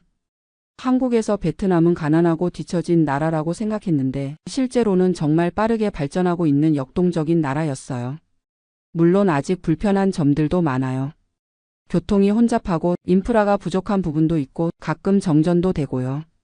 하지만 그런 것들이 이 나라의 매력이기도 해요. 변화하고 있는 모습을 직접 볼 수 있고 그 에너지를 느낄 수 있거든요. 지금은 베트남 생활이 정말 만족스러워요. 처음에 생각했던 저렴하고 편한 나라가 아니라 함께 살아가는 이웃이라는 생각으로 바뀌었거든요. 한 달 생활비도 처음보다 오히려 줄었어요. 현지 마트에서 장보고 현지 음식도 즐기고 굳이 비싼 한국 식품만 고집하지 않으니까요. 그리고 베트남 친구들도 생겼어요. 쌀국수 집 아주머니, 근처 마트 직원, 공원에서 태극권 하는 할아버지들과도 인사하는 사이가 됐죠. 이제는 베트남어로 간단한 대화도 할 수 있어요. 안녕하세요. 감사합니다. 맛있어요. 이런 말들을 베트남어로 하면 사람들이 정말 좋아해요. 제가 베트남에서 가장 놀란 것은 뭐였을까요? 물가가 생각보다 높다는 것도 놀랐고 한국인 사회의 복잡함도 놀랐지만 가장 놀란 건 바로 나 자신이었어요. 64세까지 살면서 고정관념에 얼마나 사로잡혀 있었는지, 다른 문화를 얼마나 편견으로 바라봤는지 깨달았거든요. 한국에서는 나이 들면 변하기 어렵다고 하잖아요. 하지만 저는 64세에 베트남에 와서 정말 많이 변했어요. 더 열린 마음으로 세상을 보게 됐고 다른 사람들을 존중하는 마음도 커졌습니다. 이제 제가 베트남에서 하고 싶은 일이 생겼어요. 한국어를 배우고 싶어하는 베트남 젊은이들에게 한국어를 가르쳐 주는 거예요. 그리고 저처럼 베트남에 정착하려는 한국 어르신들에게는 현실적인 조언을 해드리고 싶어요. 베트남은 천국이 아니에요. 하지만 마음가짐에 따라 정말 좋은 곳이 될 수 있어요. 이게 제가 전하고 싶은 메시지입니다. 돈만 있으면 편하게 살 수 있다고 생각하지 마세요. 현지 문화를 존중하고 사람들을 진심으로 대하면 베트남 사람들도 진심으로 대해줘요. 그리고 무엇보다 나이가 들어도 배울 수 있고 변할 수 있다는 걸 깨달았어요. 저는 앞으로도 베트남에서 살아갈 생각이에요. 물론 언젠가는 건강 문제로 한국에 돌아가야 할 수도 있겠지만 지금은 이곳이 저의 제2의 고향 같은 느낌이거든요. 매일 아침 쌀국수 집에서 신짜오라고 인사하고 공원에서 태극권 하는 할아버지들과 수다 떨고 저녁에는 베트남어 공부하는 이런 일상이 정말 소중해요.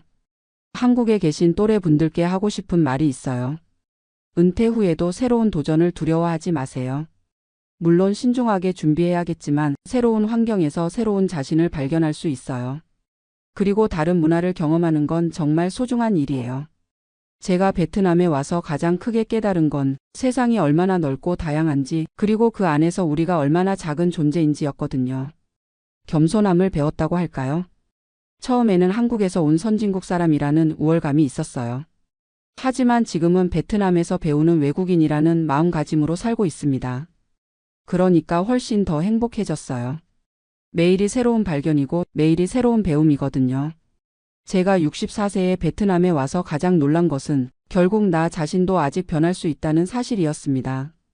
그리고 진심으로 대하면 어떤 문화권 사람이든 마음을 열어준다는 걸 배웠고요.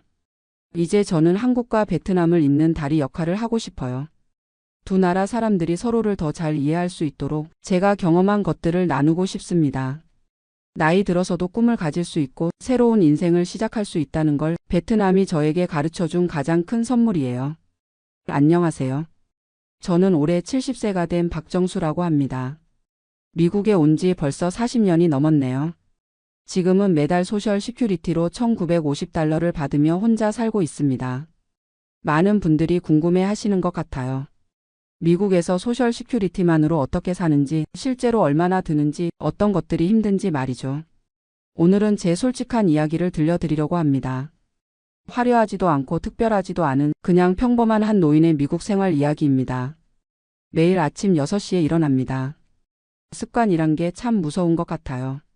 40년 넘게 새벽 5시 반에 일어나 출근 준비를 하던 몸이 은퇴한 지 5년이 지났는데도 여전히 일찍 깨어나거든요. 커피 한 잔 내려 마시면서 하루를 시작합니다. 커피는 코스트코에서 대용량으로 사요. 하루에 한 잔씩 마셔도 한 달에 $15 정도면 충분하거든요. 아침 식사는 간단합니다. 토스트 한 장에 땅콩버터 발라 먹거나 오트밀에 바나나 조각 넣어 먹거나 우유는 일주일에 1갤런씩 사는데 $3.50 정도 해요. 식료품비가 제일 큰 고민 중 하나입니다. 예전에는 별 생각 없이 장을 봤는데 이제는 정말 꼼꼼히 계산해야 해요. 한 달에 식료품으로 쓰는 돈이 대략 $300 정도입니다. 많다고 생각하실 수도 있지만 미국 물가를 생각하면 꽤 절약하는 편이에요. 항상 세일하는 것들 위주로 사고 쿠폰도 부지런히 모읍니다. 처음엔 쿠폰 오려서 장 보는 제 자신이 초라하게 느껴졌는데 이제는 당연한 일이 되었어요. 고기는 세일할 때 조금씩 사서 냉동실에 보관합니다. 닭고기가 파운드당 99센트일 때 사서 작은 팩으로 나누어 얼려두죠. 그러면 한 달 정도는 고기 걱정 안 해도 돼요. 야채는 주로 한국 마켓에서 사는데 가끔 동네 시니어 센터에서 무료로 나누어 주는 것도 받아옵니다. 처음엔 자존심이 상했지만 이제는 그런 것도 하나의 복지라고 생각해요. 제가 살고 있는 곳은 로스앤젤레스 근교의 작은 아파트입니다. 원룸이고 월세가 $1,200예요. 소셜 시큐리티의 절반 이상이 집세로 나가는 셈이죠. 사실 더 싼 곳으로 이사를 생각해봤는데 여기가 한국 마켓이나 병원 가기에 편해서 그냥 있어요. 차도 없고 대중교통으로만 다니니까 위치가 중요하거든요. 차는 3년 전에 팔았습니다. 유지비가 만만치 않더라고요. 보험료, 기름과 수리비까지 생각하면 한 달에 $400는 좋게 나갔어요. 소셜 시큐리티의 20%를 차에 쓸 수는 없잖아요. 대신 버스와 지하철을 이용합니다. 시니어 할인이 있어서 한 달에 $20면 충분해요. 처음엔 불편했지만 이제는 익숙해졌고 오히려 책도 읽고 음악도 들을 수 있어서 좋아요. 의료비는 정말 감사하게도 메디케어 덕분에 그나마 견딜만 합니다. 파트 A는 무료고 파트 B로 한 달에 $175 정도 내요. 여기에 메디갭 보험까지 해서 월 $250 정도가 의료보험료로 나가죠. 그래도 모든 의료비가 다 커버되는 건 아니에요. 치과는 별도고 안경도 따로예요. 지난달에 혈압약을 바꿨는데 새 약이 한 달에 $80 더 비싸더라고요. 이런 것들이 차곡차곡 쌓이면 부담이 만만치 않아요.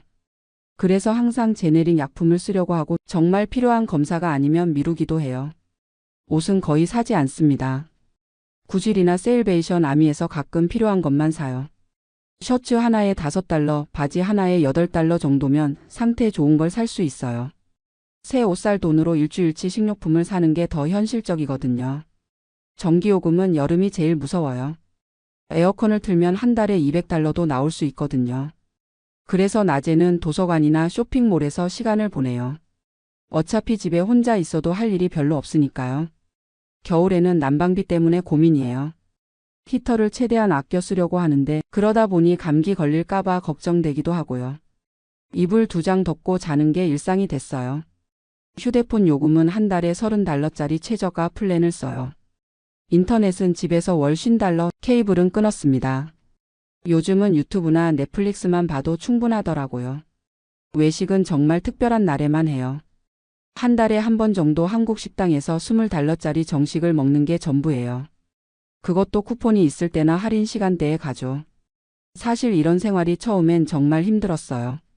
평생 열심히 일했는데 노년에 이렇게 돈 계산하며 살아야 한다니. 특히 자식들 앞에서는 티를 내지 않으려고 해요. 아들이 가끔 전화해서 돈 필요한 거 없어? 라고 물으면 괜찮다, 충분히 있다고 대답하죠. 자식들도 각자 살기 힘든데 부담 주고 싶지 않거든요. 하지만 정말 어려울 때는 있어요. 지난해 에어컨이 고장 났을 때 수리비가 $400나 나왔어요. 그달은 식료품비를 절반으로 줄여야 했죠. 그때 정말 막막했어요. 아들한테 말할까도 생각했지만 결국 혼자 해결했어요. 한 달 동안 라면이랑 계란으로 버텼거든요. 그런데 이상하게도 그 시간이 지나고 나니까 뭔가 더 강해진 기분이 들더라고요. 아, 나도 이 정도는 할 수 있구나 하는 자신감이 생겼어요. 이제는 나름의 노하우도 생겼어요. 도서관에서 신문도 보고 책도 빌려보고 무료 와이파이도 쓸 수 있으니까 좋아요. 시니어 센터에서 하는 프로그램에도 참여해요. 요가 클래스는 한 달에 $10, 영어 회화 모임은 무료예요. 혼자 있는 시간이 줄어들어서 정신 건강에도 좋고요. 한국 마켓에서 할인 쿠폰도 부지런히 모아요. 10% 할인이라도 큰 도움이 되거든요. 그리고 시니어 할인하는 곳들을 다 외워뒀어요. 화요일에는 영화관 시니어 할인, 수요일에는 슈퍼마켓 더블 쿠폰 데이, 목요일에는 약국에서 시니어 20% 할인. 이런 것들이 생활의 리듬이 됐어요. 가끔 옛날 동료들을 만나면 부러워요. 연금도 받고 소셜 시큐리티도 받아서 한 달에 $4,000, $5,000씩 받는 사람들을 보면요. 저는 평생 중소기업에서 일했거든요. 연금이라는 게 없었어요. 401k도 회사에서 매치를 안 해줘서 많이 모으지 못했고요. 그래서 은퇴할 때 갖고 있던 돈이 $150,000 정도였어요. 응급 상황을 위해 아껴두려고 하는데 가끔 큰 지출이 있으면 조금씩 쓸 수밖에 없어요. 계산해보니 이 돈으로는 10년 정도밖에 못 버틸 것 같아요. 그 이후에는 정말 소셜 시큐리티만으로 살아야 하는 거죠. 생각하면 막막하지만 어떻게든 방법을 찾아야겠죠. 그런데 요즘은 생각이 좀 달라졌어요. 돈이 적어도 불행한 건 아니더라고요. 물론 여유는 없지만 최소한 굶지는 않으니까요. 오히려 돈을 아껴 쓰다 보니 새로운 재미를 발견했어요. 쿠폰으로 장을 보고 세일 상품을 찾아다니고 도서관에서 무료 이벤트를 찾아가고 이런 것들이 일종의 게임 같아요. 그리고 정말 필요한 것과 그렇지 않은 것을 구분하게 됐어요. 예전엔 충동 구매도 많이 했는데 이제는 뭘 사기 전에 정말 꼼꼼히 생각해요. 이게 정말 필요한가? 다른 대안은 없나? 더 싼 곳은 없나? 이런 습관이 생기니까 오히려 돈 관리가 더 체계적이 되었어요. 가계부도 쓰기 시작했고 매달 예산을 세워서 지키려고 노력해요. 한 달 예산을 한번 말씀드릴게요. 소셜 시큐리티 $1,950에서 월세 $1,200, 의료보험료 $250, 전기요금 평균 $100, 핸드폰 $30, 인터넷 $50. 여기까지 하면 $1,630예요. 남는 돈이 $320인데 여기서 식료품 $300, 생활용품 $50 정도 쓰면 거의 다 없어져요. 가끔 예상치 못한 지출이 있으면 마이너스가 되죠. 그럴 때는 저축한 돈을 조금씩 써야 해요. 이런 계산을 하다 보면 가슴이 답답해질 때도 있어요. 내가 이런 삶을 살려고 미국에 왔나 싶기도 하고요. 1983년에 미국에 왔을 때는 꿈이 많았거든요. 열심히 일해서 돈 벌고 자식들 좋은 대학 보내고 노후에는 여행도 다니고 싶었어요. 처음 몇 년은 정말 힘들었어요. 영어도 안 되고 기술도 없고. 공장에서 야간 근무를 하면서 낮에는 영어 학교를 다녔어요. 하루에 서너 시간밖에 못 잤지만 그래도 희망이 있었어요. 10년쯤 지나니까 조금씩 자리를 잡더라고요. 한국 음식 재료를 파는 작은 회사에 취직했어요. 급여는 많지 않았지만 영어도 많이 늘고 회사 사정도 알게 되면서 책임감도 생겼죠. 거기서 25년을 일했어요. 중간에 회사가 어려워져서 월급을 못 받은 적도 있고 정리해고 당할 뻔한 적도 있었지만 그래도 버텼어요. 아내와 함께 정말 열심히 살았어요. 아내는 섬유 공장에서 일했고 저는 식품 회사에서 일하면서 둘 다 투잡도 많이 했어요. 주말에는 제가 한국 식당에서 서빙을 하고 아내는 다른 집 청소를 나갔어요. 그렇게 해서 번 돈으로 아들 둘을 키웠죠. 첫째는 UC 버클리를 나와서 지금 엔지니어로 일하고 둘째는 USC 법대를 나와서 변호사가 됐어요. 그게 저희 부부의 가장 큰 자랑이자 성과예요. 아이들 대학 등록금 때문에 집 한 채 값은 다 들어갔지만 전혀 후회 안 해요. 그때는 그게 최선의 선택이었다고 생각하거든요. 아내가 5년 전에 암으로 먼저 갔어요. 정말 갑작스러웠어요. 건강검진에서 발견됐는데 이미 말기였거든요. 그때 의료비가 정말 많이 들었어요. 메디케어가 있어도 본인 부담금이 만만치 않더라고요. 항암 치료비, 호스피스 비용까지 해서 저축한 돈의 절반 정도를 썼어요. 아내가 없어지니까 모든 게 달라졌어요. 혼자 사는 게 이렇게 외로운 줄 몰랐어요. 밥을 해 먹어도 맛이 없고 텔레비전을 봐도 재미없고 그래서 한국에 갈까도 생각해 봤어요. 하지만 40년을 여기서 살았는데 이제 와서 한국에 가서 뭘 하겠어요. 게다가 한국도 생활비가 만만치 않다고 하더라고요. 아들들이 가끔 아버지 우리 집으로 오세요라고 하는데 그것도 쉽지 않아요. 며느리들 입장에서는 부담스러울 거고 저도 눈치 보며 살기 싫거든요. 그래서 혼자 사는 걸 선택했어요. 경제적으로는 힘들지만 적어도 마음은 편해요. 누구 눈치 안 보고 제가 하고 싶은 대로 살 수 있으니까요. 요즘은 새로운 루틴이 생겼어요. 월요일에는 도서관에서 한국신문을 보고 화요일에는 시니어센터에서 태극권을 배워요. 수요일에는 한국마켓에서 장을 보고 목요일에는 교회에 가요. 금요일에는 집에서 쉬고 주말에는 가끔 공원에 산책을 가거나 집에서 한국 드라마를 봐요. 단조로워 보일 수 있지만 저한테는 이런 일상이 소중해요. 아무도 귀찮게 하지 않고 제 페이스대로 살 수 있거든요. 그리고 작은 즐거움들을 찾게 됐어요. 도서관에서 한국 책을 발견했을 때의 기쁨, 쿠폰으로 장을 봐서 예상보다 적게 나왔을 때의 뿌듯함, 시니어 센터에서 새로운 친구를 만났을 때의 즐거움. 이런 것들이 저에게는 큰 행복이에요. 건강 관리도 나름대로 신경 써요. 돈이 없으니까 아프면 안 되거든요. 매일 30분씩 걷기를 하고 집에서 간단한 스트레칭도 해요. 음식도 가능한 한 직접 해서 먹어요. 인스턴트 음식은 비싸기도 하고 건강에도 안 좋으니까요. 쌀밥에 김치, 계란 후라이만 있어도 충분히 맛있어요. 가끔 한국이 그리울 때가 있어요. 특히 명절 때는 더 그래요. 추석이나 설날에 혼자 있으면 정말 외로워요. 그럴 때는 한국 음식을 해 먹어요. 비싸더라도 한국 마켓에서 갈비를 사서 구워 먹거나 송편을 만들어 먹기도 해요. 혼자 먹는 게 쓸쓸하지만 그래도 고향 맛을 느낄 수 있어서 위로가 돼요. 요즘은 유튜브에서 한국 프로그램도 많이 봐요. 나는 자연인이다나 백패커 같은 프로그램을 보면서 대리만족을 해요. 여행은 못 가지만 화면으로라도 한국을 볼 수 있어서 좋아요. 아들들과는 일주일에 한 번씩 전화해요. 서로 바쁘니까 길게 하지는 못하지만 그래도 목소리라도 들으면 마음이 든든해져요. 손자들 소식 듣는 것도 큰 즐거움이고요. 가끔 아들들이 돈 얘기를 할 때가 있어요. 아버지 생활비 부족하지 않아요? 라고 물으면 항상 괜찮다고 대답해요. 정말 어려울 때는 말할 수도 있겠지만 지금은 그래도 혼자 해결할 수 있는 수준이니까요. 사실 자식들한테 경제적으로 의존하고 싶지 않아요. 물론 정말 급할 때는 도움을 요청할 수도 있겠지만 가능한 한 독립적으로 살고 싶어요. 그게 제 자존심이기도 하고 자식들에게 부담을 주지 않는 방법이기도 하고요. $2,000로 사는 게 쉽지는 않지만 불가능하지도 않아요. 물론 여유는 없지만 기본적인 생활은 할 수 있거든요. 중요한 건 욕심을 버리는 거예요. 예전에는 좋은 걸 먹고 입고 싶었지만 이제는 필요한 것만 있으면 만족해요. 옷도 깨끗하기만 하면 되고 음식도 배만 부르면 돼요. 그리고 무료로 할 수 있는 일들을 많이 찾았어요. 도서관에서 책 읽기, 공원에서 산책하기, 시니어 센터에서 친구들과 수다 떨기. 돈 안 들이고도 즐겁게 보낼 수 있는 일들이 생각보다 많더라고요. 계절이 바뀔 때마다 새로운 계획을 세워요.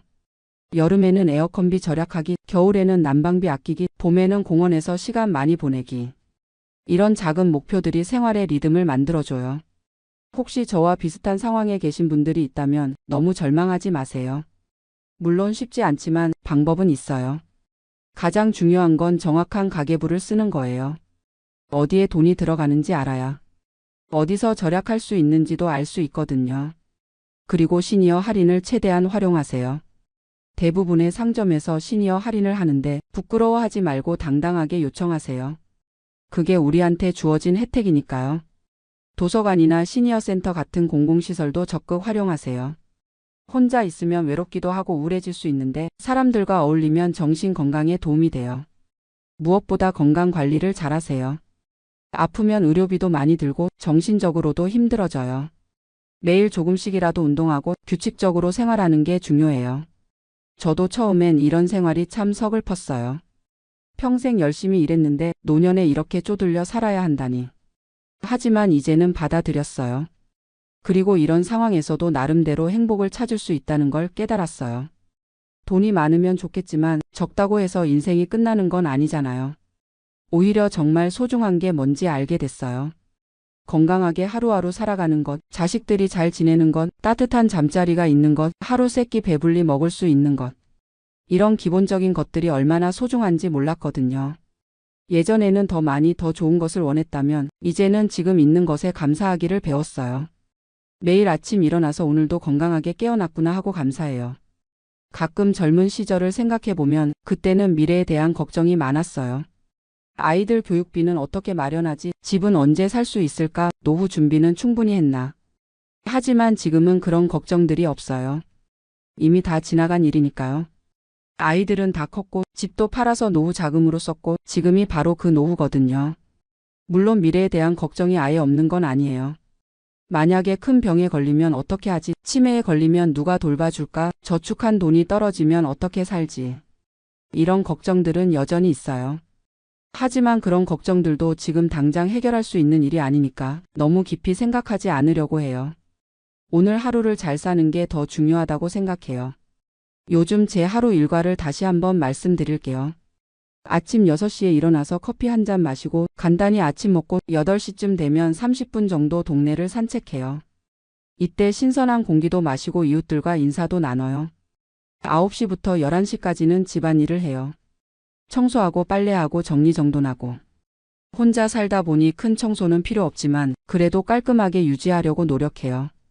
11시부터 오후 2시까지는 주로 밖으로 나가요. 도서관에 가거나 시니어 센터에 가거나 장을 보러 가거나 은행 일을 보러 가거나 집에만 있으면 답답하니까 되도록 밖으로 나가려고 해요. 오후 2시부터 4시까지는 점심을 먹고 낮잠을 자요. 나이가 들어서 그런지 오후에 졸음이 많이 와요. 30분에서 1시간 정도 자고 나면 몸이 한결 가벼워져요. 오후 4시부터 6시까지는 집에서 책을 읽거나 텔레비전을 봐요. 한국 뉴스도 인터넷으로 보고 유튜브에서 한국 프로그램도 봐요. 이때가 하루 중 가장 편안한 시간이에요. 저녁 6시쯤 간단히 저녁을 먹고 7시부터 9시까지는 설거지하고 내일 준비를 해요.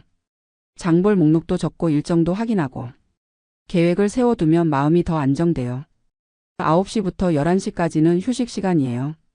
음악을 듣거나 라디오를 들으면서 편안하게 보내요. 한국 방송을 인터넷으로 들을 수 있어서 정말 좋아요. 11시쯤 되면 잠자리에 들어요.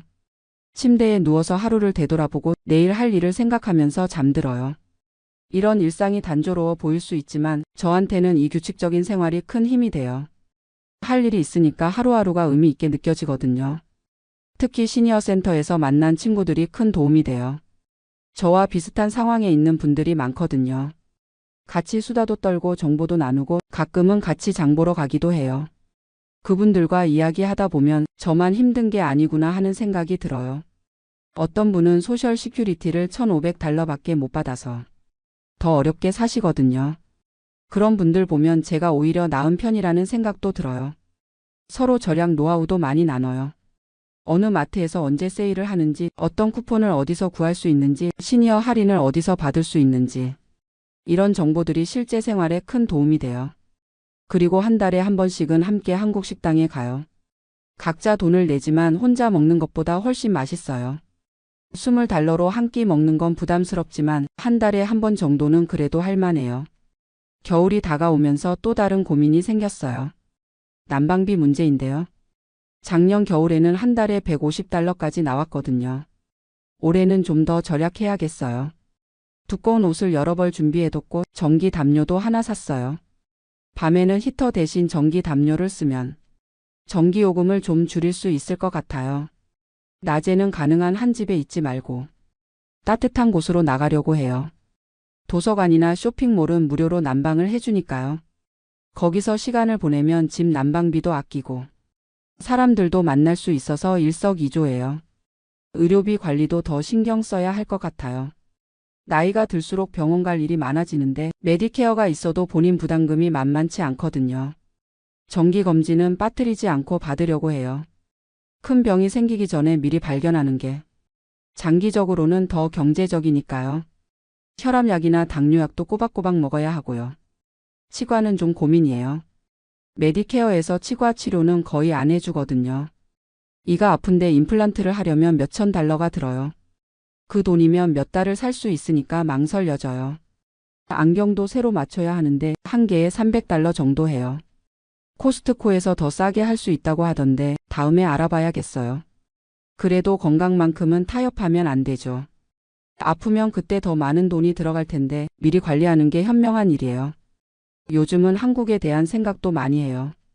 가끔 한국 뉴스를 보면 노인분들이 폐지 줍는 모습이 나와요. 그걸 보면 마음이 아프면서도 나는 그래도 여기서 이 정도로 살고 있으니 다행이다 하는 생각도 들어요. 물론 한국이 그리워요. 고향 음식도 그리워하고 옛날 친구들도 보고 싶고. 하지만 이제 와서 한국에 가서 뭘 하겠어요. 거기서도 결국 비슷한 고민을 해야 할 텐데요. 여기서 40년을 살면서 이미 뿌리를 내렸어요. 병원도 여기 있고 친구들도 여기 있고 자식들도 여기 있으니까요. 불편하더라도 여기가 제 터전이에요. 가끔 젊은 한국인들을 보면 부러워요. 꿈도 많고 가능성도 무한하고. 저도 그런 시절이 있었는데 어느새 이렇게 할아버지가 됐네요. 하지만 후회는 안 해요. 제 나름대로는 최선을 다해서 살았거든요. 아내와 함께 열심히 일해서 아이들 키우고 이 나라에서 꿈을 이루려고 노력했어요. 비록 부자는 되지 못했지만 아이들은 잘 키웠고 지금도 건강하게 살고 있으니 그것만으로도 성공한 인생이라고 생각해요. 앞으로 몇 년을 더 살 수 있을지 모르겠지만 남은 시간도 의미 있게 보내고 싶어요. 돈은 적어도 마음은 풍요롭게 건강하게 하루하루를 살아가고 싶어요. 혹시 이야기를 듣고 계신 분들 중에 비슷한 상황에 있는 분이 계시다면 너무 절망하지 마세요. 분명히 방법은 있어요. 중요한 건 현실을 받아들이는 거예요.